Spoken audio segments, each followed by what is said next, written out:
बरं बरं काय बाबा आता आमची तब्येत बरी नाही. काय झालंय? काय रे बा दुखायला नेमकं दवाखान्यातून आले.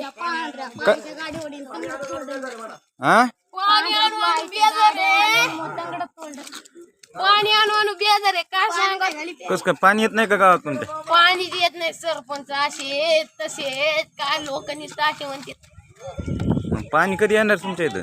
आता हे निवडणूक झाल्यावर एकदा येईल अजून काय मेल्यावर येतं काय माहित. आता पाणी कसं घेता? पाणी आता पैशाने घ्यायला लागतंय. हो का? एक कंबरी गेल्यात आमच्या नेऊ काय नाही टँकरातून काय करत मग. सरपंच ग्रामसेवक काही काही नाही का? यायचं काय होते आता आम्ही माणसं आहेत. गरीब माणसावर अन्याय करायचा. हा रस्ता बी नीट सोयीचा नाही केला. आराम रस्ता बी